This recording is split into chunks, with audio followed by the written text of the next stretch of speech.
ഒരാഴ്ചയ്ക്ക് ശേഷം നമുക്ക് പിന്നെയും ഒരുമിച്ച് കൂടി വരുവാനായിട്ട് കർത്താവ് സഹായിച്ചല്ലോ. God blessed us. After 1 week, God helped us to come back again in His presence. കഴിഞ്ഞ ആഴ്ച നമ്മൾ ദൈവരാജ്യത്തിൻ്റെ മർമ്മങ്ങളെക്കുറിച്ച് നമ്മൾ ഉപമകളിലൂടെ സംസാരിക്കുകയും കേൾക്കുകയുണ്ടായി. We were hearing from the mysteries of God's kingdom through the word of God last week. ഈ ആഴ്ച നമുക്ക് തുടർന്നും ദൈവരാജ്യത്തിൻ്റെ മർമ്മങ്ങളെക്കുറിച്ച് പിന്നെയും ചിന്തിക്കാമല്ലോ. Let's discuss this week also in regard with the mysteries of kingdom of God. നമുക്ക് ദൈവരാജ്യത്തിൻ്റെ കാര്യങ്ങൾ നമ്മുടെ ബുദ്ധിയിൽ ഗ്രഹിച്ചാൽ നമുക്കത് പ്രയോജനമായിട്ട് തീരത്തില്ല. It is if we are try to understand with our mind or by brain, it will not be helpful for us. അത് നമ്മൾ കർത്താവായ യേശു ക്രിസ്തുവിനെ കുറിച്ചുള്ള അറിവിൽ ദൈവികമായ ജ്ഞാനത്തിലും വെളിപ്പാടിലും നമ്മൾ അതിനെ ഗ്രഹിക്കണം. We need to be understood the word of God in wisdom and by revelation, the kingdom of God. കർത്താവായ യേശു ക്രിസ്തുവിനെ കുറിച്ചുള്ള അറിവിൽ നമ്മളത് ഗ്രഹിക്കണം. We need to know Jesus, and through that the spirit of wisdom and revelation work through the word of God. നമുക്ക് അതിനുള്ള ബന്ധത്തിൽ എഫേസ്യ ലേഖനം 1-ാം അധ്യായത്തിന്റെ 17-19 വാക്യങ്ങളൊന്ന് വായിക്കാം. Let's turn to in relation to that, let's turn to Ephesians chapter 1 verses 17 to 19. Ephesians chapter 1 verses 17 to 19. That the God of our Lord Jesus Christ, the Father of glory, may give to you a spirit of wisdom and of revelation in the knowledge of Him.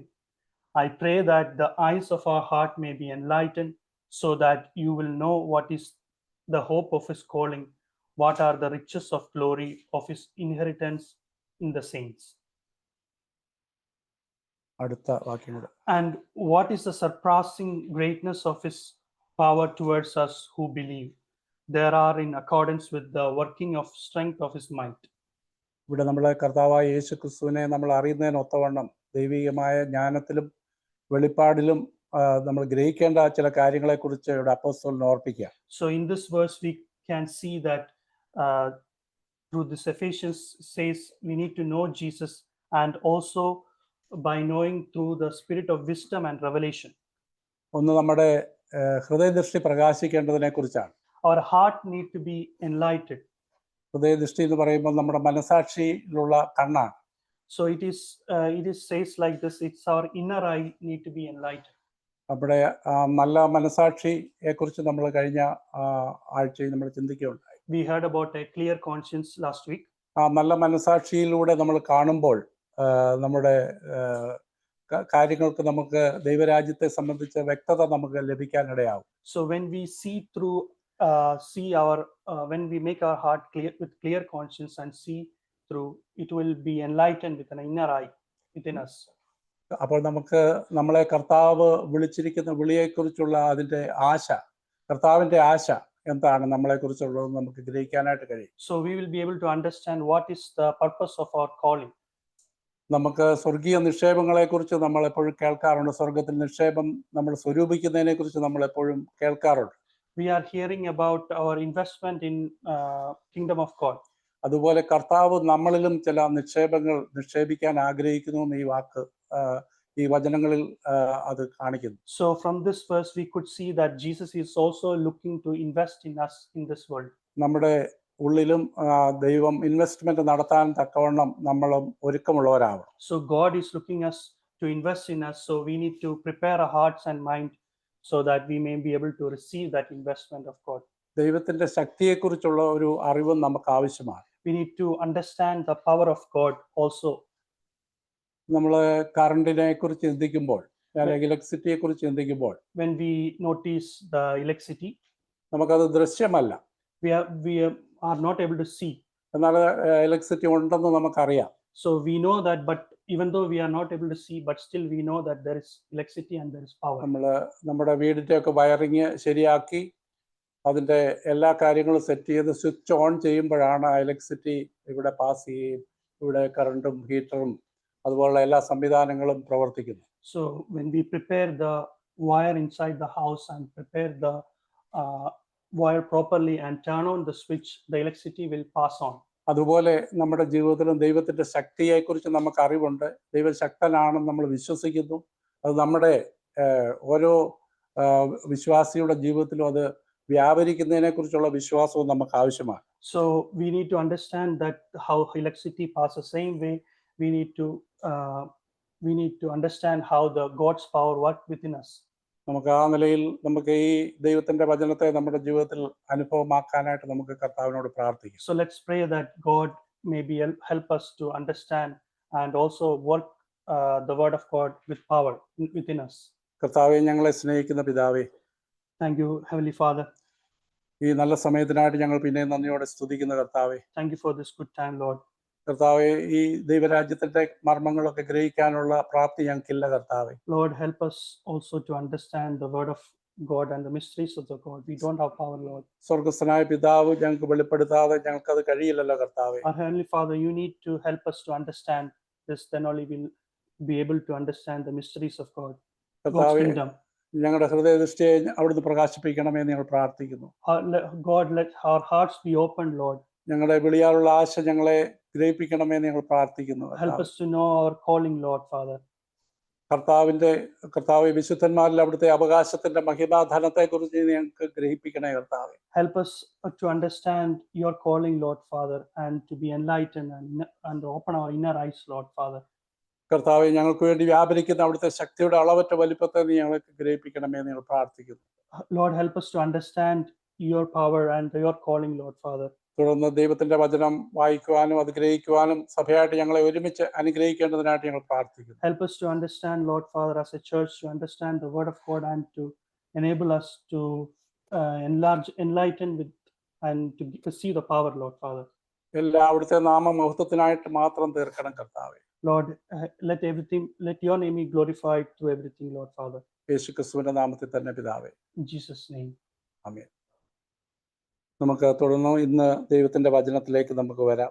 Let's turn back to the word of God.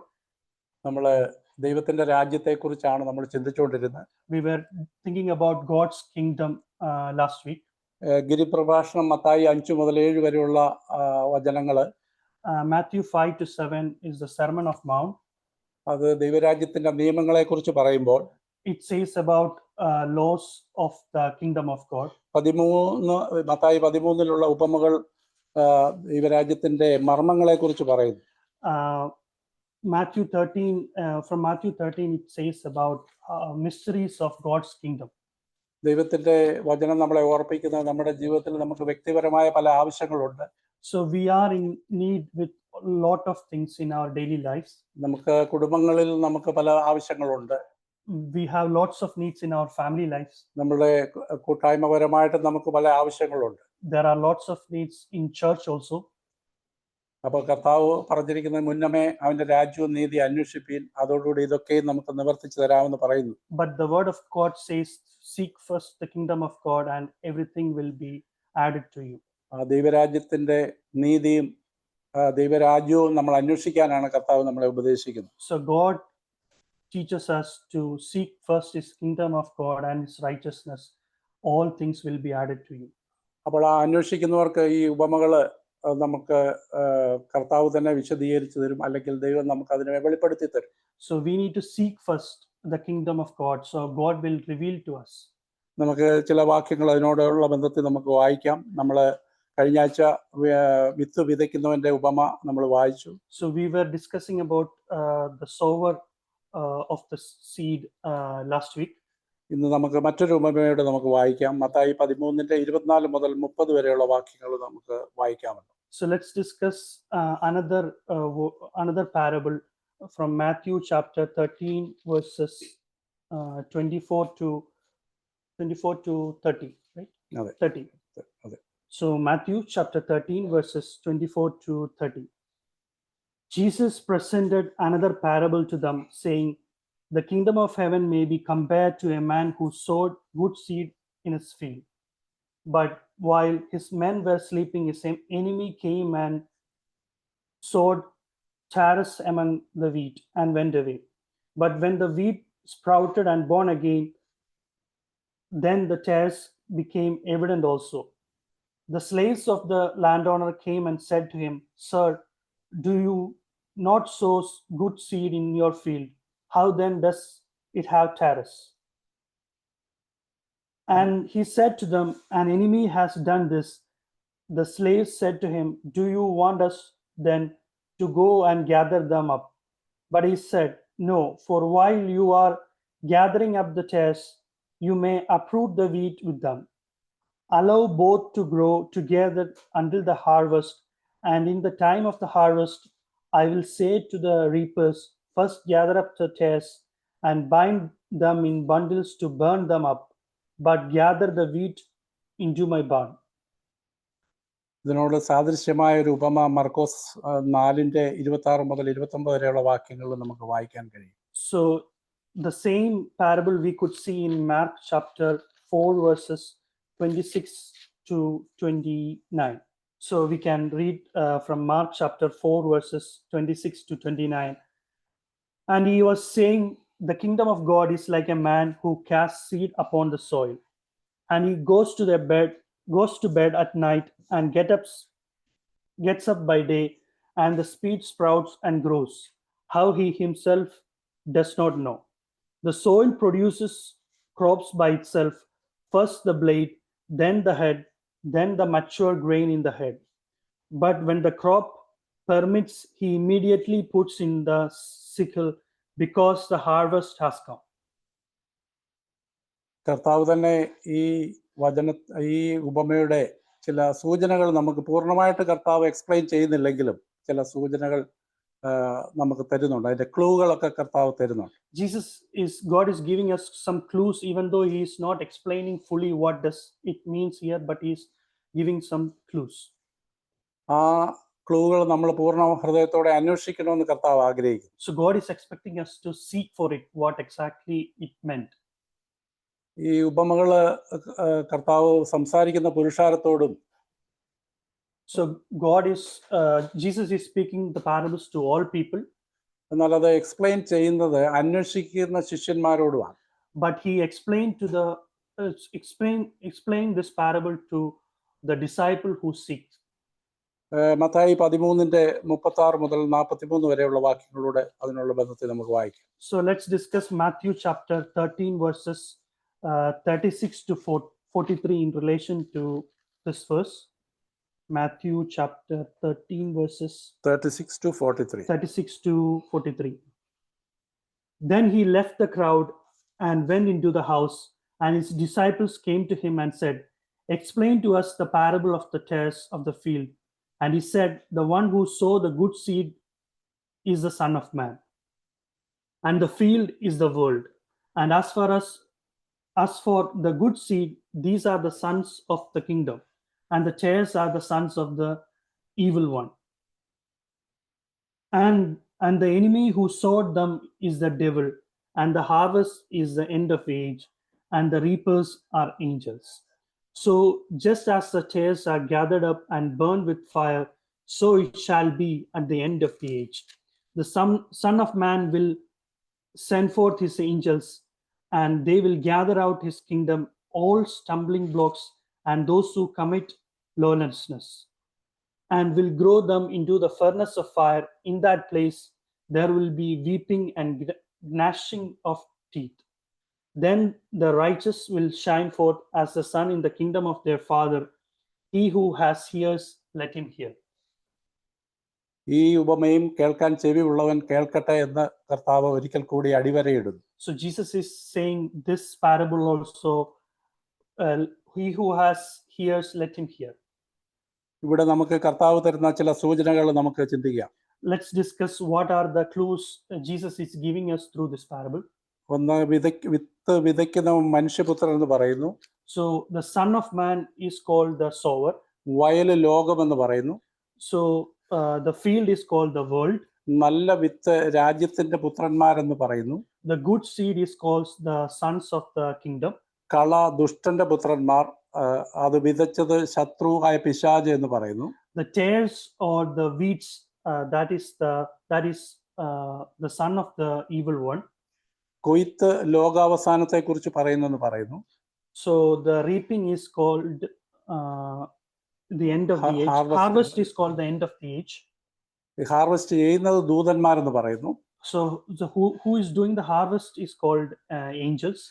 കള കൂട്ടി തീയിലിട്ട് ചുടും, അതുപോലെ ലോകാവസാനത്തിൽ സംഭവിക്കും എന്നിവിടെ പറയുന്നു. അവിടെ നരകത്തെക്കുറിച്ച് സൂചിപ്പിക്കുന്നു. So the tares or the weeds will be put into the furnace of fire at the end age also, it says in the verse. അതുപോലെ പിതാവിന്റെ രാജ്യത്തിൽ സൂര്യനെ പോലെ പ്രകാശിക്കുന്ന നീതിമാന്മാരെ കുറിച്ചും ഇവിടെ പറയുന്നു. And also says the righteous will shine forth as the sun in the kingdom of their father. അപ്പോൾ ഈ സ്വർഗത്തെക്കുറിച്ച് ഉള്ള ഒരു പിക്ചറായിട്ട് അത് നമുക്ക് കാണാനായിട്ട് കഴിയും. So we could see that this picture is pictured as the kingdom of God. അപ്പോഴൊരു കൃഷിയെ സാദൃശ്യപ്പെടുത്തിയാണ് കർത്താവ് ഈ ഉപമ പറയുന്നത്. So Jesus is speaking this parable as a farmland. ദൈവവചനം എപ്പോഴും ഓരോ സാദൃശ്യത്തിലാണ് എപ്പോഴും നമുക്ക് വ്യക്തമാക്കി തരുന്നത്. So the parable always Jesus spoke something we can relate to. 1 കൊരിന്ത്യർ 3:9 അപ്പോസ്തലനായ പൗലോസ് ഇതേക്കുറിച്ച് പറയുന്നു. So let's turn to 1 Corinthians chapter 3 verses 9. We can see that Paul is saying the same thing. So 1 Corinthians chapter 3 verses 9. For we are God's fellow workers. You are God's field, God's building. അതെ, അപ്പോൾ ദൈവത്തിന്റെ കൃഷിയായിട്ട് നമ്മളെ ഇവിടെ അപ്പോസ്തലനായ പൗലോസ് സഭയെ കാണിക്കുന്നു. So Apostle Paul is saying we are God's fellow workers. ദൈവത്തിന്റെ കൃഷി, ദൈവത്തിന്റെ ഒരു കൃഷിയായിട്ട് സഭയെ ഇവിടെ കാണിക്കുന്നു. So Paul is showing us as we are like the farmland. നമുക്ക് ഇതിനുള്ള ബന്ധത്തിൽ നമുക്ക് കൃഷിയെ സംബന്ധിച്ച പല കാര്യങ്ങളാണല്ലോ ഇവിടെ പറയുന്നത്. നമുക്ക് ആദ്യം നല്ല വിത്ത് വിതയ്ക്കുന്ന മനുഷ്യപുത്രനെ കുറിച്ച് നമുക്ക് അല്പസമയം ചിന്തിക്കാം. So let's discuss first who is sowing the seed. That's the Son of Man. Let's discuss a bit more detail about the sower and the Son of Man. കർത്താവായ യേശുക്രിസ്തു തന്നെ എപ്പോഴും പരിചയപ്പെടുത്തുമ്പോൾ മനുഷ്യപുത്രൻ എന്ന് പരിചയപ്പെടുത്താറുണ്ട്. When Jesus is introducing himself, we could see that he is always says Son of Man. എന്നാൽ സാത്താനും ദുരാത്മാക്കളൊക്കെ കർത്താവിനെ ദൈവപുത്രൻ എന്നാണ് പരിചയപ്പെടുത്തുന്നത്. But the evil ones or the Satan always introduce Jesus as Son of God. Son of God. നീ ദൈവപുത്രനെങ്കിൽ എന്ന് പറഞ്ഞാണ് സാത്താൻ പലപ്പോഴും കർത്താവിനെ പരീക്ഷിക്കുന്നത്. So when Satan was tempting Jesus, he always introduced Jesus as Son of God. അപ്പോൾ ആ നിലയിൽ ഈ സാത്താനും കർത്താവും തമ്മിലുള്ള വലിയ വ്യത്യാസം നമുക്ക് പല കാര്യങ്ങളിലും കാണാൻ കഴിയും. സാത്താന്റെ വീഴ്ച നിഗളത്തിലൂടെയും യേശുവിന്റെ ജയം താഴ്മയിലൂടെയാണ് നമുക്ക് കാണാൻ കഴിയും. So we can see that the difference between how Jesus was introducing himself, that is Son of Man, and Satan was Son of God, and Jesus was very humble and Satan was with very pride. That led him to fall away. കർത്താവ് ആ നിലയിൽ ജയം പ്രാപിച്ചത് താഴ്ചയിലൂടെയാണ് നമുക്ക് കാണാൻ കഴിയും. So Jesus' victory was through humbleness. ഫിലിപ്പിയ ലേഖനം 2:6-8 വരെയുള്ള വാക്യങ്ങളൂടെ നമുക്ക് ഇതിനോടുള്ള ബന്ധത്തിൽ വായിക്കാം. So let's turn to Philippians 2 verses 6-8. Philippians chapter 2 verses 6-8. Who, although he existed in the form of God, did not regard equality with God to a thing to be grasped, but emptied himself, taking the form of a bond servant and being made in the likeness of men. Being found in appearance as a man, he humbled himself by becoming obedient to the point of death, even death on a cross. അപ്പോൾ ആ നിലയിൽ നമുക്ക് ഇവിടെ മനുഷ്യപുത്രനെ ദൈവത്തിന്റെ വചനം പരിചയപ്പെടുത്തും. നമുക്ക് രണ്ടാമത് ഇവിടെ പറയുന്ന വയൽ ലോകം എന്നിവിടെ ഈ ഉപമയിൽ പറയുന്നുണ്ട് കർത്താവ്. So we can see that Jesus is being introduced as Son of Man, and he emptied himself and taking the bond servant of and being in the likeness of men. നമുക്ക് ഈ വയലിനെ കുറിച്ച് നമുക്ക് ചിന്തിക്കാം. So let's discuss now about the field. ദൈവം എങ്ങനെ ഇവിടെ ഒരു വയലിൽ എങ്ങനെ കൃഷി ചെയ്തു എന്ന് നമുക്ക് കാണാൻ ഉൽപ്പത്തി പുസ്തകം ഒന്നിന്റെ 27 മുതൽ 28 വരെയുള്ള വാക്യങ്ങളിലൂടെ വായിക്കും. So let's discuss how the fields or the seeds were sown from Genesis chapter 1:27-28 വായിക്കും. Genesis chapter 1 verses 27 28. to 28. God created man in his own image, in the image of God. He created him, male and female, he created them. God blessed them, and God said to them, be fruitful and multiply and fill the earth and subdue it and rule over the fish of the sea and over the birds of the sky and over every living thing that moves on the earth. ആ ദൈവത്തിന്റെ പദ്ധതിയെ നമ്മൾ ഈ ഉപമയിൽ വായിക്കുന്ന പോലെ ശത്രുവായ പിശാച് തകിടം മറിക്കുവാൻ മനുഷ്യനെ പാപത്തിൽ അകപ്പെടുത്തി അവൻ ആദ്യം വിജയിക്കുന്നതായിട്ട് നമുക്ക് കാണാനായിട്ട് കഴിയും. So we can see that God ശത്രുവായ പിശാച് ദൈവത്തിന്റെ ഈ പദ്ധതിയെ പരാജയപ്പെടുത്തുവാനായിട്ട് ശ്രമിക്കുന്നത് നമുക്ക് കാണാൻ. So we can see that God's plan Satan tried to defeat in different ways. കർത്താവായ യേശുക്രിസ്തു ക്രൂശിൽ അവനെ ജയിച്ച് തുടർന്ന് ദൈവത്തിന്റെ ജയകരമായ ഒരു പ്രവൃത്തി കൃഷി പുനരാരംഭിക്കുന്നത് നമുക്ക് കാണാൻ കഴിയും. So but we can see that Jesus died on the cross for us, and he became victorious and helped us to live this life. അതിന്റെ രണ്ടാം ഘട്ടം നമുക്ക് തുടർന്ന് കാണാൻ കഴിയും. So we can see the second part of it. 1 കൊരിന്ത്യർ 15:45 വാക്യം. 1 Corinthians chapter 15 verses 45. 1 Corinthians chapter 15 verses 45. So it is written, the first man Adam became a living soul, the last Adam became a life-giving spirit. However, the spirit is not first, but the natural, then the spiritual. ആ നിലയിൽ ഒന്നാമത്തെ Adam പരാജയപ്പെട്ട സ്ഥലത്ത് രണ്ടാമത്തെ ആദാമായിട്ട് ഈ മനുഷ്യപുത്രനെ അല്ലെങ്കിൽ കർത്താവിനെ ഇവിടെ പരിചയപ്പെടുത്തുന്നു ദൈവം. So the God is introducing the first as Adam, who was failed, but the Son of Man, Jesus Christ, was victorious. ആ നിലയിൽ കർത്താവായ യേശുക്രിസ്തുവിന്റെ കൃഷിയുടെ ഭാഗമായി തീരാൻ നമുക്ക് കർത്താവ് കാലാകാലങ്ങളിൽ ഇടയാക്കി. So God helped through Jesus Christ to be part of this by Jesus dying on the cross. യോഹന്നാന്റെ സുവിശേഷം 3-ാം അധ്യായത്തിന്റെ 16 മുതൽ 19 വരെയുള്ള വാക്യങ്ങള് കർത്താവിന്റെ രക്ഷണീയ പ്രവൃത്തി ഭൂമിയിൽ അല്ലെ ലോകത്തിൽ ദൈവം ചെയ്ത പ്രവൃത്തിയെ നമുക്ക് കാണാൻ കഴിയും. So we can see from John chapter 3 verses 16 to 19 what God did through Jesus Christ for us. നമുക്ക് 3:16 മുതൽ 19 വരെയുള്ള വാക്യങ്ങൾക്ക് വളരെ പരിചിതമായ വാക്യമാണ്, അത് നമുക്ക് വായിക്കാം. So it's a familiar verse, but let's read that verse once again from John chapter 3 verses 16 to 19. For God so loved the world that he gave his son, his only begotten son, that whoever believes in him shall not perish but have eternal life. But God did not send the son to the world to judge the world, but that the world might be saved through him. ആ നിലയിൽ കർത്താവിന്റെ He who believes in him is not judged. He who does not believe has been judged already, because he has not believed in the name of the only begotten Son of God. This is the judgment, that the light has come into the world, and men loved the darkness rather than the light, for their deeds were evil. ആ നിലയിൽ കർത്താവായ യേശുക്രിസ്തു തന്റെ കൃഷി ഈ ലോകത്ത് ചെയ്യുവാൻ ആരംഭിച്ചു. So it's the same way how Jesus died for us, then he started again the work of God. നമ്മളും ആ കൃഷിയുടെ ഭാഗമായി തീരുന്നതുകൊണ്ടാണ് നമ്മളെ ഈ നിലയിൽ ഇവിടെ ദൈവം കൂട്ടിവധിച്ചിരിക്കുന്നത്. So the God's work, we could see it here also. That's why we are able to come together in this place. നമുക്ക് തുടർന്ന് നല്ല വിത്തിനെ കുറിച്ച് നമുക്ക് ചിന്തിക്കാം. So let's discuss now the good seed. ഇവിടെ കർത്താവ് പറഞ്ഞ നല്ല വിത്ത് കർത്താവ് തന്നെ പറയുന്നു അത് എന്താണ് എന്ന്. So we can see from Matthew chapter 13 verses 13 the good seed.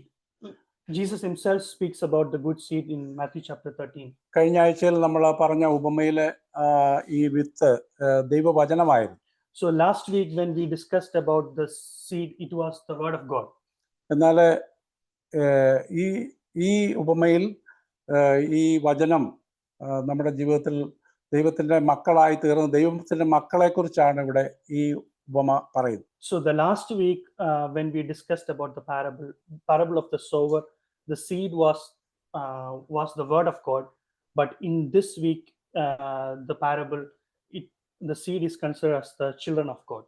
കഴിഞ്ഞ ഉപമയിൽ ഇത് വചനമായിരുന്നെങ്കിൽ ഇത് നല്ല ഹൃദയത്തിൽ വീണ 100 മേനി ഫലം കൊടുത്ത ഒരു വ്യക്തിയെ നമുക്കിവിടെ കാണാൻ കഴിയും. So last week, the seed considered as the word of God, and it placed in the heart, and it bears to be 100-fold fruit. യോഹന്നാൻ 1:14 നമ്മൾ വായിക്കുന്നു.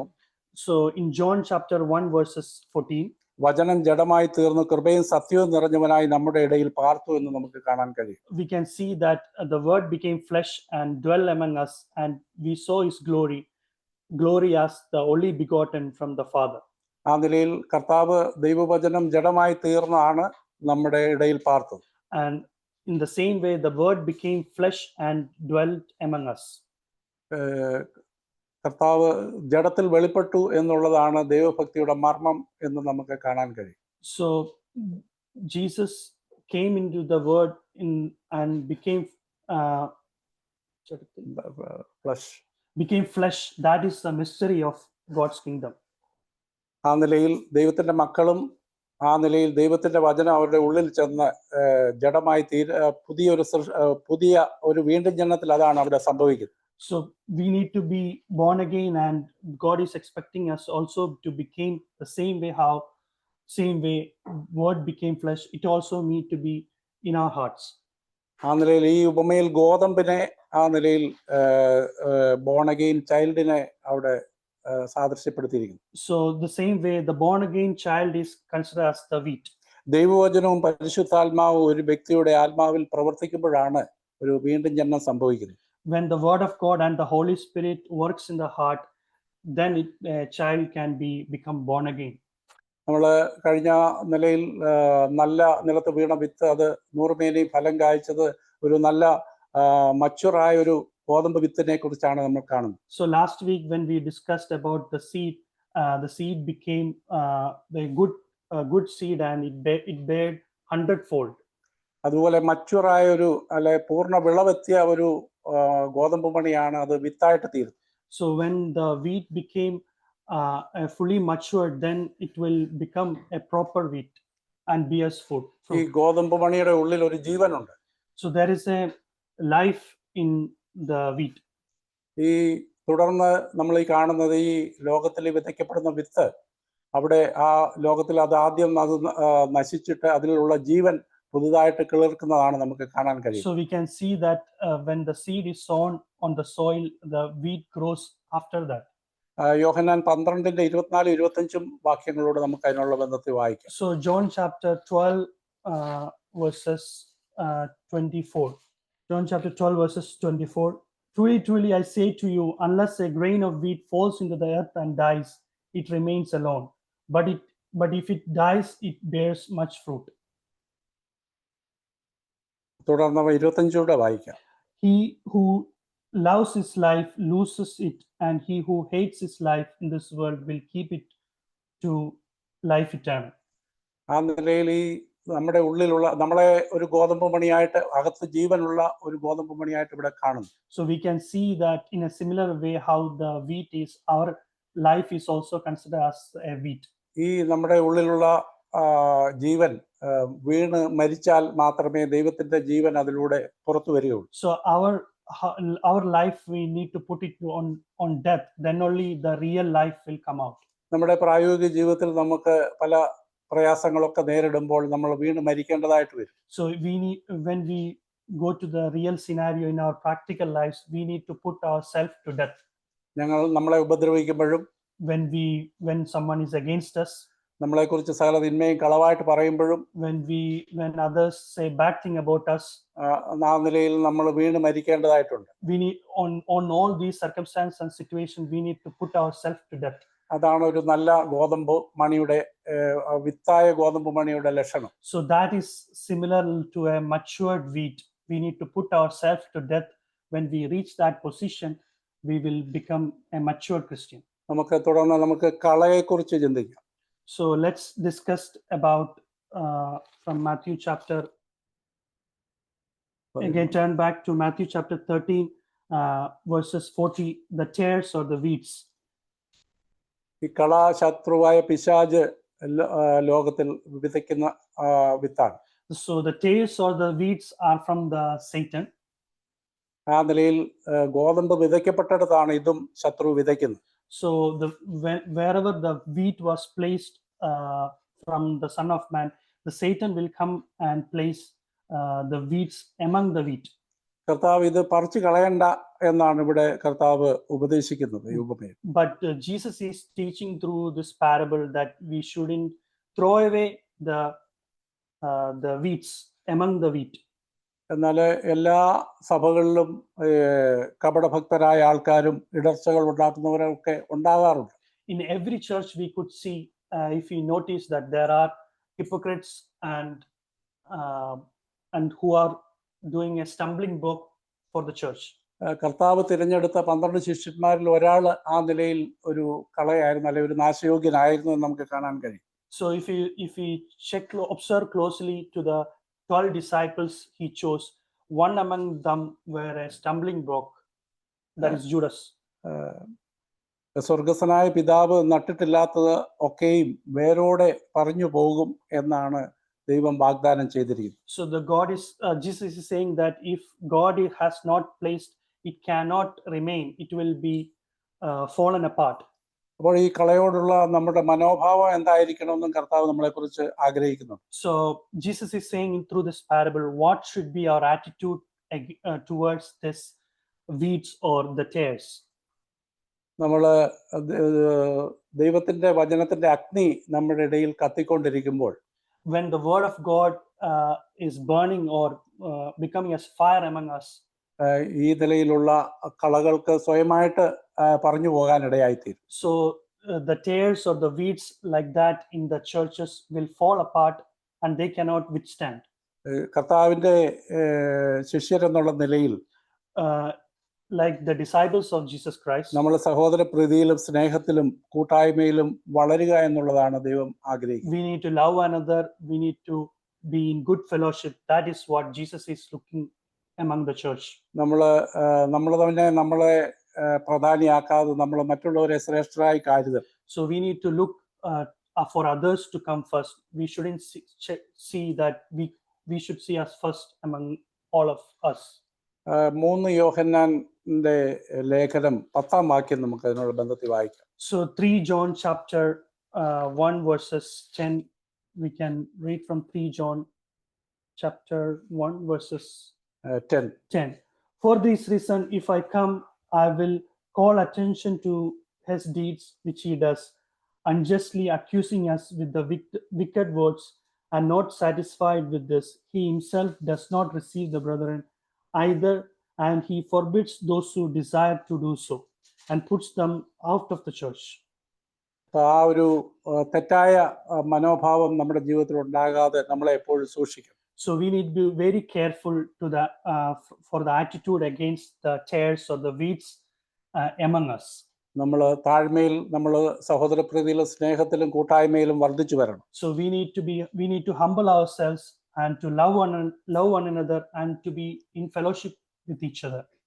അപ്പോൾ ദൈവം ഈ നിലയിൽ കളകളായിട്ട് കാണുന്നതിനെ കുറിച്ച് ദൈവവചനത്തിൽ അനേക സൂചനകളുണ്ട്. So Jesus is giving us lots of hints what he considered as the tares or weeds. നമുക്ക് ആ ദൈവവചനത്തിൽ തന്നെ നമുക്ക് ആ നിലയിൽ അന്വേഷിക്കാം. കർത്താവ് കളകളായിട്ട് കാണുന്ന എന്തൊക്കെയാണെന്ന് തിരുവെഴുത്തിലൂടെ തന്നെ നമുക്ക് അന്വേഷിക്കാം. So let's turn back to the word of God. What God is considered as the tares or weeds. Mathew 5:37 നമുക്ക് വായിക്കാം. Matthew, let's read from Matthew chapter 5 verses 37. But let your statement be yes, yes, or no, no. Anything beyond this is of evil.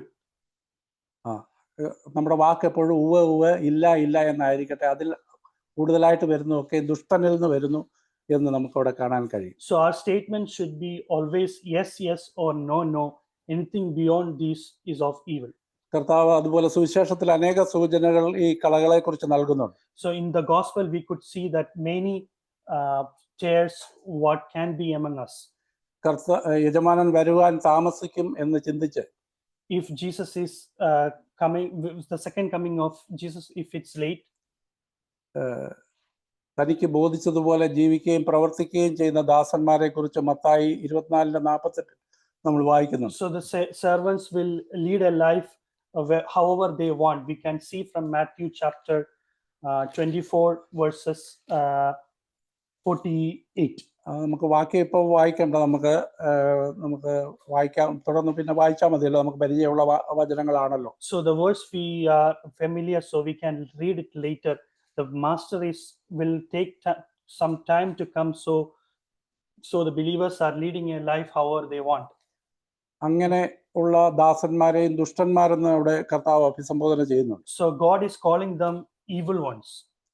അതുപോലെ താലന്തുകൾ കുഴിച്ചിട്ട കളഞ്ഞ ദാസനെ കുറിച്ചും ദുഷ്ടൻ എന്നുള്ള പ്രയോഗം കർത്താവ് ചെയ്യുന്നുണ്ട്. So we can see from another parable, from the treasure, whoever put the treasures, he hide that treasures. We can see about them. Jesus is calling them evil ones. 5 താലന്ത് കൊടുത്തവൻ 10 ആക്കി, 2 താലന്ത് കൊടുത്തവൻ 4 ആക്കി, 1 കൊടുത്തവൻ അത് കുഴിച്ചിട്ടു, അവനെ ദുഷ്ടനും മടിയനുമായ ദാസനെ എന്ന് കർത്താവ് വിളിക്കുന്നുണ്ട്. So the treasures who got 5, they multiplied it, become 10, and who got the treasure 2, they made it 4, and who received 1, he hid it, and Jesus was calling him an evil one. ദൈവത്തിന്റെ ആത്മാവിനാൽ ദൈവം നമ്മളിൽ പകർന്നു തന്ന ആ താലന്തുകൾ നമ്മൾ വ്യാപാരം ചെയ്തില്ലെങ്കിൽ അത് നമ്മളെ കളയായിട്ട് തീരാനുള്ള ഒരു കാരണമായിട്ട് നമുക്ക് കാണാൻ കഴിയും. So Jesus has placed each one of you with different talents. We should not hide those talents. If we hide those talents, at the end God will call them evil ones. അതുപോലെ പാത്രങ്ങളുടെ പുറം മാത്രം വെടിപ്പാക്കി അകം വളരെ clean ചെയ്യാത്ത ദാസന്മാരെ കുറിച്ചും ദുഷ്ടദാസൻ അല്ലെങ്കിൽ കപടഭക്തൻ എന്നൊക്കെ കർത്താവ് വിളിക്കുന്നുണ്ട്. So if our heart, or if we consider a pot, that is our heart, if we clean it externally and if we did not clean it internally, God will call at the end evil ones. അതുപോലെ കരുണ കാണിക്കാത്ത ദാസന്മാരെ കുറിച്ചും ഈ വാക്ക് തന്നെ കർത്താവ് ഉപയോഗിക്കുന്നുണ്ട്. So we can see if we are not merciful, God is calling them evil ones. കടക്കാരനായ ഒരു ദാസന് യജമാനൻ 500 ഇളച്ചു കൊടുത്ത ആ ഉപമയിൽ നമുക്കത് കാണാൻ കഴിയും. We can see from the parable who Jesus has forgiven, that parable also we could see that Jesus is calling the evil one. അവൻ തൻ്റെ ഒരു കൂട്ടുദാസന് ഉള്ള ചെറിയ കാര്യം അവൻ ക്ഷമിച്ചു കൊടുക്കാതിരുന്നത് അവനെ ആ ഒരു കളയുടെ ഗണത്തിൽപ്പെടുത്താൻ യജമാനൻ ഇടയാക്കിയെന്ന് നമുക്ക് കാണാൻ കഴിയും. So when that person talks about the parable, when he was not forgiven, Jesus was calling him evil one. അതുപോലെ എബ്രായർ 3:12 അവിശ്വാസമുള്ള ഒരു ദുഷ്ടഹൃദയത്തെ കുറിച്ച് നമ്മൾ കാണും. So next we can see about the tares from Hebrews chapter 3 verses 12.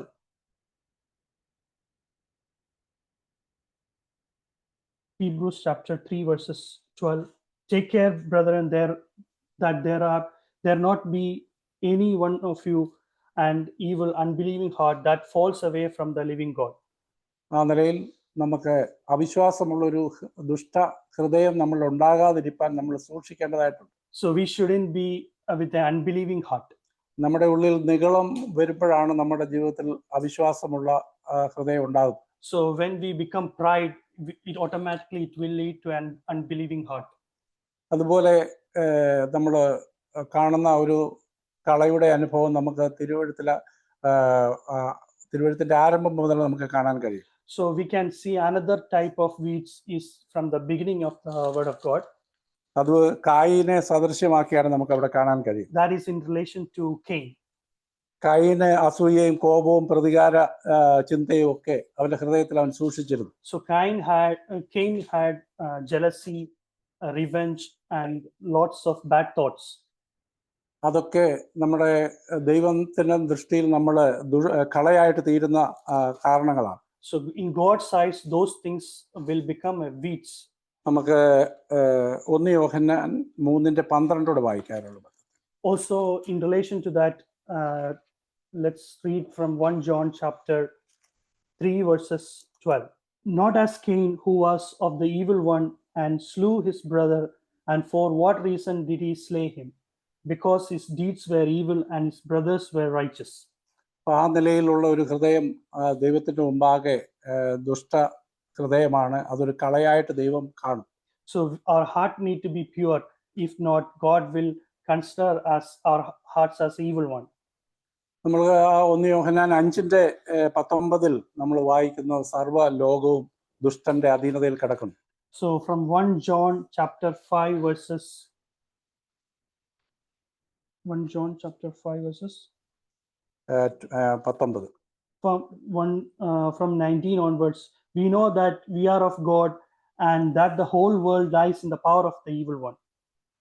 നമുക്ക് ആ കാര്യങ്ങളെക്കുറിച്ച് ചിന്തിക്കുമ്പോൾ മനുഷ്യന്റെ വീഴ്ച മുതൽ ദുഷ്ടന്റെ അധീനതയിലാണ് ലോകം. So after the Adam's fall, we can see that Satan is control of, Satan has power over this world. കായിന്റെ വംശാവലി വായിച്ചാൽ നമുക്ക് ആ കാര്യം മനസ്സിലാക്കാൻ കഴിയും. So if we check Cain's genealogy, we could see that. ഉൽപ്പത്തി 4:17 മുതൽ 25 വരെയുള്ള വാക്യങ്ങൾ നമുക്ക് വായിക്കാം. So let's read from Genesis chapter 4. 17 മുതൽ 25 വരെയുള്ള വാക്യം. 4 verses 17 to 25. Genesis chapter 4 verses 17 to 25. Cain had relations with his wife, and she conceived and gave birth to Enoch. And he built a city and called the name of the city Enoch, after the name of his son. Now Enoch was born, and Irad became the father of Mehujael, and Mehujael became the father of Mehusael, and Mehusael became the father of Lamech. Lamech took himself 2 wives. The name of the one who was Ada, and the name of the other Zillah. Ada gave the birth to Jabal. He was the father of those who dwell in the tents and have livestock. And his brother name was Jubal. He was the father of all those who played the arena and pipe. As of Zillah, she also gave birth to Tubal Cain, the forger of the implements of bronze and iron, and the sister of Tubal Cain and Naamah.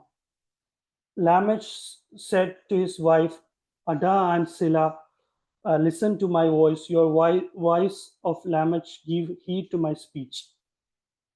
For I have killed a man for wounding me and a boy for striking me.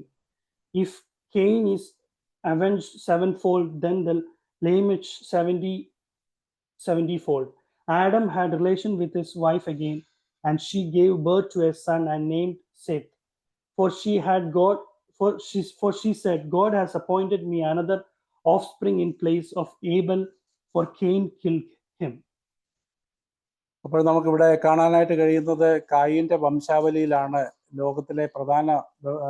ലോകത്തിലെ പ്രധാന ബിസിനസ്സുകളെല്ലാം ആരംഭിച്ചതെന്ന് നമുക്ക് കാണാൻ കഴിയും. So we could see from Cain's genealogy, lots of businesses has started in this world. Enoch real എസ്റ്റേറ്റിന്റെ business അവിടെ ആരംഭിച്ചു. Enoch was started a real estate business. തുടർന്ന് farm ഹൗസിന്റെ ബിസിനസ് ഒക്കെ ആരംഭിച്ചതായിട്ട് നമുക്ക് ആ വംശാവലിയിൽ തന്നെ കാണാം. And later he started a farmhouse. We could see from the genealogy of Cain. ലോകത്തിലെ മികച്ച മ്യൂസിക് ട്രൂപ്പുകളുടെ ഒക്കെ ആരംഭം അവിടുന്നാണെന്ന് നമുക്ക് കാണാൻ കഴിയും. So in the world, the music troops also started from this genealogy. അതുപോലെ ഇന്ന് ഏറ്റവും ആദായകരമായ ആയുധ കച്ചവടം അവിടെയാണ് ആരംഭിച്ചതെന്ന് നമുക്ക് കാണാൻ കഴിയും. So we could see that the trade of weapons were started from the genealogy of Cain. അങ്ങനെ ഈ ലോകം മുഴുവൻ ഈ ദുഷ്ടന്റെ അധീനതയിൽ കിടക്കുന്നു എന്ന് നമുക്ക് കാണാൻ കഴിയും. So we could see that the world is world is has Satan has power over this world. ആ നിലയിൽ സ്വർഗത്തിലും ഭൂമിയിലുമുള്ള സകല അധികാരവും പ്രാപിച്ച കർത്താവ് So God, Jesus has took all control over everything. നമ്മൾ നല്ല വിത്തെന്നുള്ള നിലയിൽ നമ്മളെ ഈ ലോകത്തിലാക്കിയിരിക്കുന്നു. So God has placed us with a good seed to be in this world. ഈ ലോകത്ത് ജീവിക്കുമ്പോൾ നമ്മൾ കർത്താവ് നമ്മളെ പ്രാർത്ഥിക്കാൻ പഠിപ്പിച്ചപ്പോൾ ഒരു കാര്യം പ്രത്യേകമായിട്ട് ഓർപ്പിച്ചു. Jesus has taught how to pray. He has reminded us something. ദുഷ്ടന്റെ കയ്യിൽ അകപ്പെടാതെ ഞങ്ങളെ കാത്തുകൊള്ളണമേ എന്നുള്ളതാണ് അവിടെ. So he asked to pray that to take care from the evil, protect us from the evil. അപ്പോസ്തലനായ പൗലോസ് തെസ്സലോനിക്കരോട് ആവശ്യപ്പെടുന്ന ഒരു കാര്യമുണ്ട്. So Paul is asking Thessalonians, 2 തെസ്സലോനിക്കർ 3:2 വാക്യം. So if we read from 2 Thessalonians chapter 3 verses 2. And that we will be rescued from the perverse and evil men, for not all have faith. But the Lord is faithful, and he will strengthen and protect you from the evil one. ആ നിലയിൽ നമ്മൾ അന്യോന്യം ആ നിലയിൽ പ്രാർത്ഥിക്കേണ്ടതായിട്ടുമുണ്ട്. പ്രാർത്ഥനയുടെ ആവശ്യം എത്ര വലുതാണെന്ന് നമുക്ക് അതിലൂടെ കാണാൻ കഴിയും. So we need to pray for one another. Jesus has also taught in the prayer that we need to pray to protect from the evil. ആ നിലയിൽ നമുക്ക് ഈ കളയെ നമുക്ക് സൂക്ഷിക്കേണ്ടതായിട്ടും ശ്രദ്ധിക്കേണ്ടതായിട്ടുമുണ്ട്. So we need to take care from the weeds in a prayerful way, that we may be protected. അതുപോലെ ഈ നമ്മളിൽ ആവശ്യമാകുന്ന ദൈവികമായ വളർച്ച ഉണ്ടാകാതിരുന്നാൽ, so if we are not growing in such a way God wants us to be, നമ്മൾ ഈ നമ്മുടെ യഥാർത്ഥമായ ഗോതമ്പിന്റെ അനുഭവം ഉണ്ടാകാതെ പതിരായി പോകാനുള്ള സാധ്യതയുണ്ട്. So if we are not growing in such a way God expects us to be, we can also become a wheat. A tare or weeds. യോഹന്നാൻ സ്നാപകൻ പറയുന്ന ഒരു കാര്യമുണ്ട്. John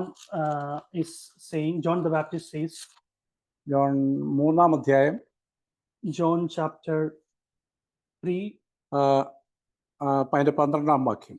John chapter 3 verses 12. If I told you earthly things and you do not believe, how will you believe if I tell you heavenly things? Matthew chapter 3. Matthew chapter 3. Matthew chapter 3:12. Matthew chapter 3 verses 12. His winning fork in his hand, and he will thoroughly clear his threshing floor. Is that? Threshing floor, and he will gather his wheat into barn, and he will burn up with chaff with unquenchable fire. ആ ദൈവിക പക്വതയിൽ വളരാത്ത അല്ലെ പക്വത പ്രാപിക്കാത്ത ഗോതമ്പാണ് പതിരായിത്തീരും. So we could see from this verse, if we are not becoming a mature Christian, it will become a weed. അവിടെ യോഹന്നാൻ പറയുന്ന ഇതിനെയും നല്ല ഗോതമ്പിനെയും പതിരിനെയും ദൈവം വേർതിരിക്കുമെന്നാണ്. So John is saying that God will separate wheat and the good seed. Wheat and the weeds. നമ്മുടെ പിശാച് എപ്പോഴും നമ്മുടെ നല്ല ഗോതമ്പിനെ ഇല്ലായ്മ ചെയ്യാനാണ് എപ്പോഴും ശ്രമിക്കുന്നത്. Satan is always looking to take away the good wheat from our heart. കർത്താവ് നല്ല ഗോതമ്പിനെ സംരക്ഷിക്കുകയും പതിരുകളെ വേർതിരിക്കുകയും ചെയ്യുവാനാണ് ആഗ്രഹിക്കുന്നത്. God is looking to separate always the good wheat and the weeds. നമുക്ക് വളരെ പരിചിതമായ ഒരു കാര്യമുണ്ട് പത്രോസിന്റെ അനുഭവത്തില്. So we know from the life of Peter. കർത്താവ് പത്രോസിനോട് പറയുന്നുണ്ട്, God is speaking to Peter. ശിമോനെ ശിമോനെ, Simon Simon, എന്നെ സാത്താൻ ഗോതമ്പ് പോലെ പാറ്റേണ്ടതിന് 3 വട്ടം എന്നോട് അനുവാദം ചോദിച്ചു എന്ന് നമ്മൾ കാണുന്നുണ്ട്. Satan asked God to sift from three times, basically 3 times that Peter will betray him. എന്നാൽ ഈ സാത്താൻ ആ നിലയിൽ പാറ്റുമ്പോൾ അത് ഗോതമ്പിനെ നശിപ്പിക്കാനാണ്. Satan is looking to take away the good wheat, എന്നാൽ കർത്താവ് പാറ്റുന്നത് ഗോതമ്പിനെയും കളയും സെപ്പറേറ്റ് ചെയ്യാനാണ്. but God is splitting to separate the good wheat and the bad wheats. ആ നിലയിൽ ഈ കർത്താവ് ഈ കളയോടുള്ള ബന്ധത്തിൽ നമുക്ക് ആ കാര്യങ്ങളെ ഗ്രഹിക്കാൻ കഴിയും. So we can see from in relation to the wheats, God is always separating good wheat and the wheats. കർത്താവ് ഒരു കാര്യത്തിന് ഒരാളെ ഉപയോഗിക്കണമെങ്കിൽ അതിനു മുമ്പ് പരിശോധിക്കേണ്ടതായിട്ടുണ്ട്. So if God is always test before he do something. നമുക്ക് ചില വാക്യങ്ങളോട് അതിനോടുള്ള ബന്ധത്തിൽ വായിക്കാം. 1 പത്രോസ് 1:7. So in relation to that, we can read from 1 Peter chapter 1 verses 7. So that the proof of your faith, being more precious than the gold, which is perishable, even though tested by fire, may be found to result in praise and glory and honor at the revelation of Jesus Christ. അത് ദൈവത്തിന്റെ പരിശോധനയെക്കുറിച്ചാണ് ഇവിടെ പറയുന്നത്. So we can see from God will test his people. അത് ഗോതമ്പിനെ നശിപ്പിക്കാനുള്ളതൊന്നല്ല. It's not to harm the wheat, good wheat, കൂടുതൽ fruitful ആക്കാനുള്ള പരിശോധനയാണ്. but this testing is to become more fruitful. യാക്കോബിന്റെ ലേഖനം 1-ാം അധ്യായത്തിൽ 2-3 ഇതിനുള്ള ബന്ധത്തിൽ നമുക്ക് കാണാൻ കഴിയും. In relation to that, let's read from James chapter 1, 2 and 3. 1 verse 2 and 3. James chapter 1 verses 2 and 3. Knowing that testing of your faith produces endurance, and let endurance have its perfect result, so that you may be perfect and complete, lacking in nothing.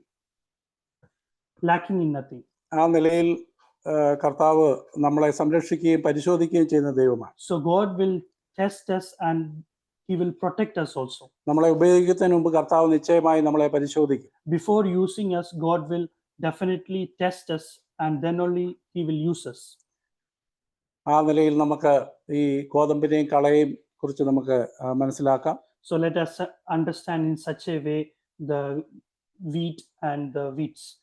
തുടർന്ന് ഇവിടെ പറയുന്ന കള വിതച്ച സാത്താനെ കുറിച്ചാണ്. So then further it says about the Satan who has put the wheats among the wheat. ഇന്ന് നമ്മൾ വായിച്ച മനപ്പാഠവാക്യം ഈ സാത്താനെ കുറിച്ചാണ്. So the memory verse we read was related to Satan. റോമാലേഖനം 16:20. Romans chapter 16 verses 20. സമാധാനത്തിന്റെ ദൈവം സാത്താനെ വേഗത്തിൽ നമ്മുടെ കാൽ കീഴെ ചതച്ചു കളയും. The peace of God will bring the Satan under his feet. നമ്മൾ നേരത്തെ ചിന്തിച്ചല്ലോ, സാത്താൻ തന്നെത്താൻ ഉയർത്തുന്നവനാണ്. Satan is always boasting himself. നമ്മൾ മത്തായി 23:12 വായിക്കുന്നത് തന്നെത്താൻ ഉയർത്തുന്നവനെല്ലാം താഴ്ത്തപ്പെടുമെന്നാണ്.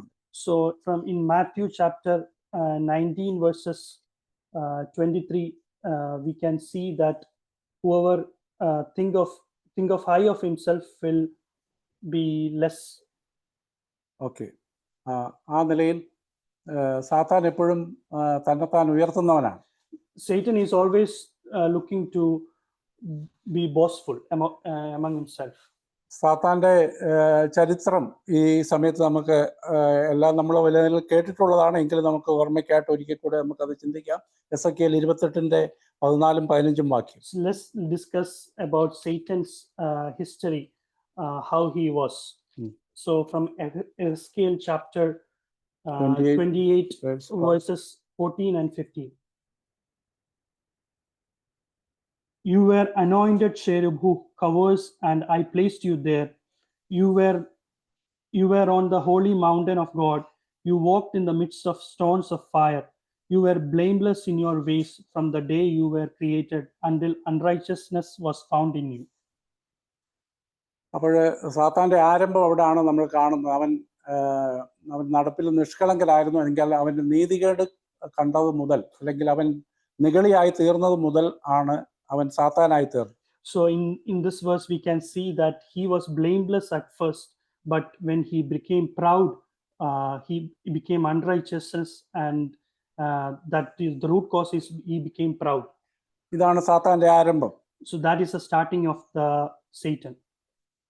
ഇവിടെ സാത്താന്റെ അവസാനവും ദൈവവചനം നമ്മളെ ഓർമ്മ തരുന്നുണ്ട്. So we can see the word of God remind us how the end for Satan. ഇതിന്റെ മധ്യത്തിൽ നടക്കുന്ന ഒരു കാര്യമാണ് ഇന്ന് നമ്മൾ മെമ്മറി വേഴ്സിൽ വായിച്ചത്. So in the midst of that, what we read, what will happen in the midst of these beginning and the end.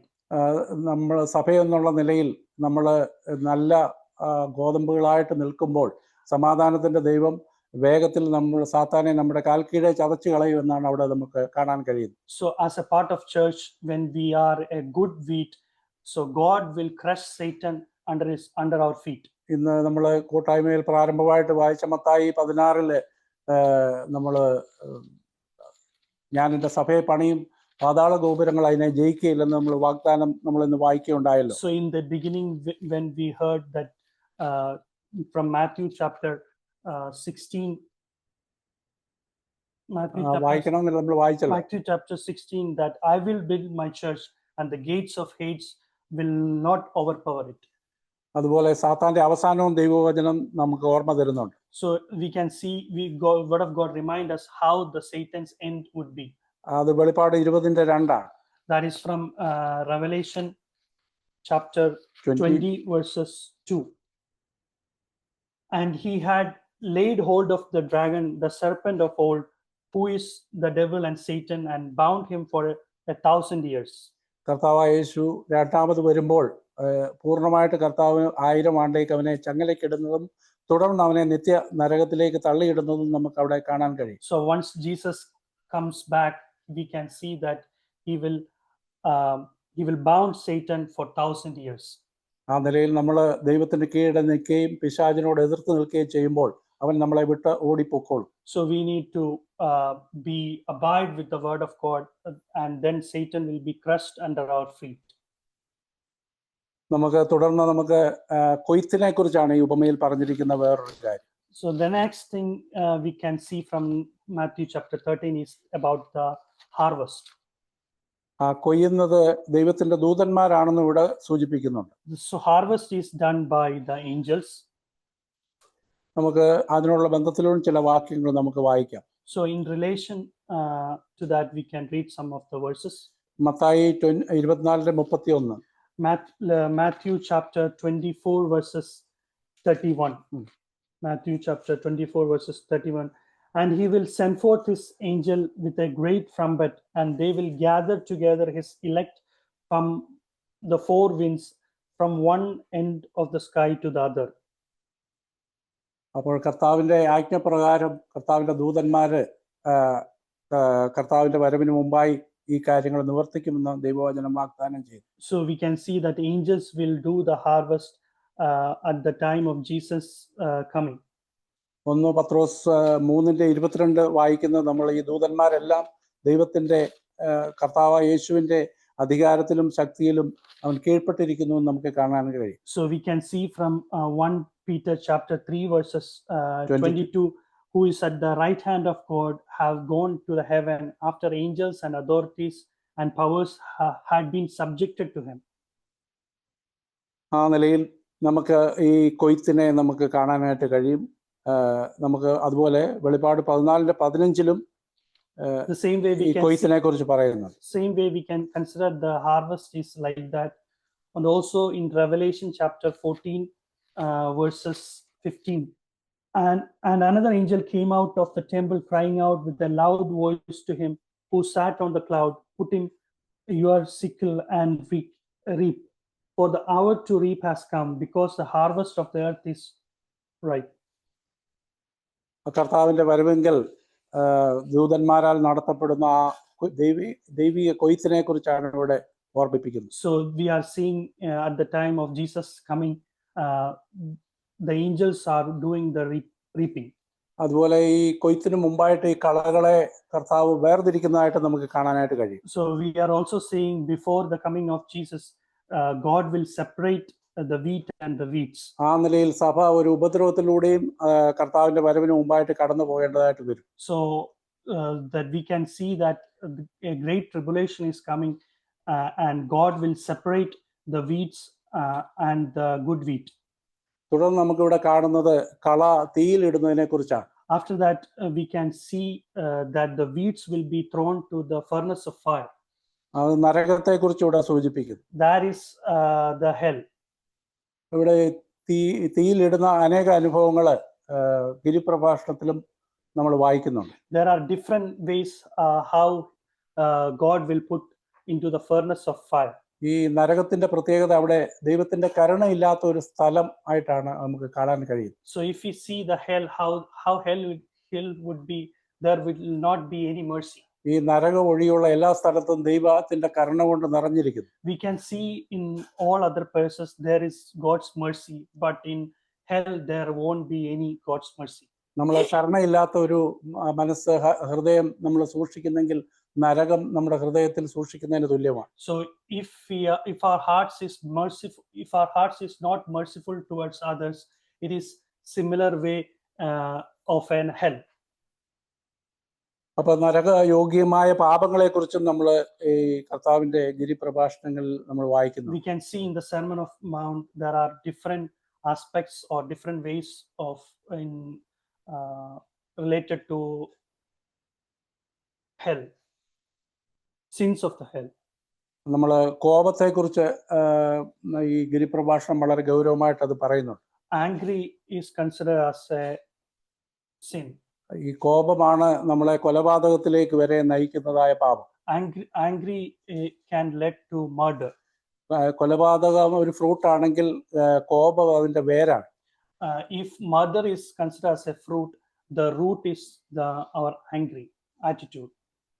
ആ നിലയിൽ ഈ കോപത്തിന് നമ്മളിൽ ജീവൻ ഉള്ളിടത്തോളം കാലം അത് എപ്പോഴും ഫലം കായ്ക്കാൻ ഇടയായിത്തീരും. Whenever there is angry within us, it can lead to murder. അതുപോലെ നമ്മുടെ അവയവങ്ങളിലുള്ള പാപങ്ങൾ. And then there is another sin is the sins of senses.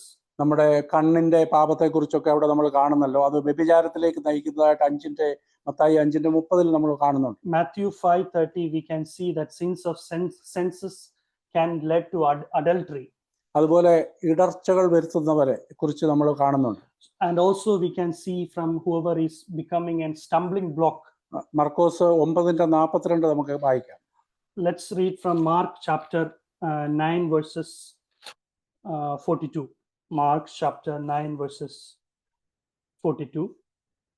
Whoever causes one of these little ones who believe to stumble, it would be better for him if with a heavy millstone hung around his neck he had been cast into a sea. ആ നിലയിൽ നമുക്ക് അത് എത്ര ഗൗരവമായിട്ടുള്ള പാപമായിട്ട് നമുക്ക് കാണാൻ കഴിയും. So we need to consider this as a greater sin. വെളിപ്പാട് 2:14 അതിനുള്ള ബന്ധത്തെ നമുക്ക് വായിക്കാം. So in relation to that, let's read from Revelation 14 verses 2 verses 14. Revelation 2 verses 14. But I have a few things against you, because you have there some who hold the teaching of Balaam, who kept teaching of Balak, to put a stumbling block before the sons of Israel, to eat things sacrificed to idols and to commit acts of immorality. നമ്മൾ പെർഗമോസിലെ സഭയോടുള്ള ബന്ധത്തിലാണ് നമ്മൾ ഇത് കാണുന്നത്. So we can see in relation to the letter written to Pergamos. സഭയെ ലോകത്തോട് ഇടകലർത്തുന്ന ഉപദേശത്തെയാണ് ഇവിടെ നമുക്ക് ഇടർച്ച വരുത്തിയ ബിലയാമുമായിട്ട് ബന്ധപ്പെട്ട് കാണുന്നത്. The teaching of Balaam is considered as the things of the world. ചർച്ചിൽ ലോകത്തെ ഇടകലർത്തുന്നതിനെ സാധികമായിട്ട് കാണുന്നു. So when the world is mixed in the church, it is considered as teaching of Balaam. അത് ഈ ഇടർച്ചയെന്നാണ് ഇതിനിവിടെ നമുക്ക് കാണാൻ കഴിയുന്നത്. That is also considered as stumbling things. ഇതൊക്കെ നമുക്ക് നാശത്തിലേക്ക് നമ്മളെ നയിക്കുന്ന കാര്യങ്ങളാണ്. It all can lead us to the hell. തുടർന്ന് നമുക്ക് ഈ സ്വർഗത്തെക്കുറിച്ചാണ്, പിതാവിന്റെ രാജ്യത്തെക്കുറിച്ചാണ് ഉപമ വേറൊരു കാര്യം പറയുന്നത്. So next thing we are going to see about the kingdom of God. Mathew 13:43 നമുക്ക് വായിക്കാം. Matthew chapter 13 verses 43. നമ്മൾ വായിച്ചതാണ്, ഈ ഉപമയിൽ വായിച്ചതാണ്. അന്ന് നീതിമാന്മാർ തങ്ങളുടെ പിതാവിന്റെ രാജ്യത്തിൽ സൂര്യനെ പോലെ പ്രകാശിക്കും. So we already read this. Then Matthew chapter 13 verses 43. Then the righteous will shine forth as the sun in the kingdom of their Father. He who has ears, let him hear.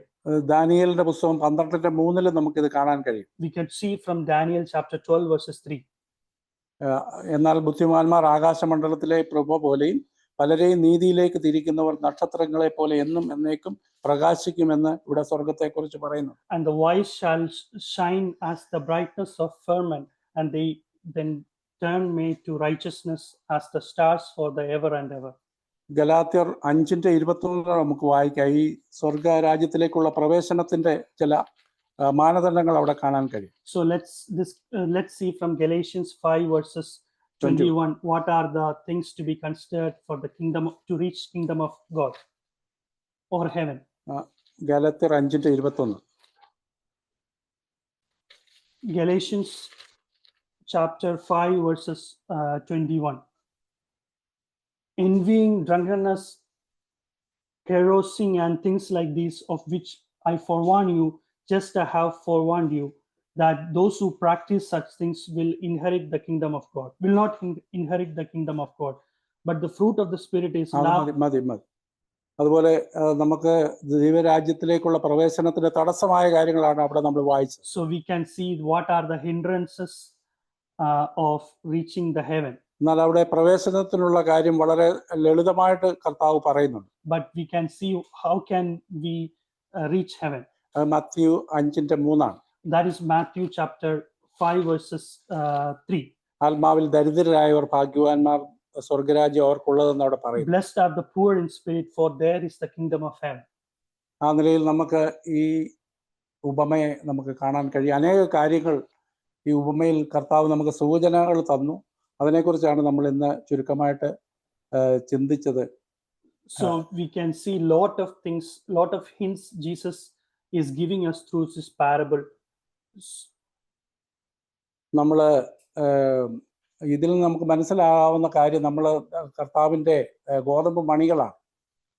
So we are considered as the wheats. അത് വിത്തായി തീരണമെങ്കിൽ നമ്മൾ ഒരു maturity അല്ലെങ്കിൽ ഒരു പക്വത പ്രാപിക്കേണ്ടതായിട്ടുണ്ട്. So when we become mature, only the wheats will come into maturity. 2 Peter 1:10-11 ഒക്കെ വാക്യങ്ങൾ ഇതാണ് നമുക്ക് കാണുന്നത്. So we can see from 2 Peter 1:11 വായിക്കാം. 2 Peter, right? 2 Peter 1:11.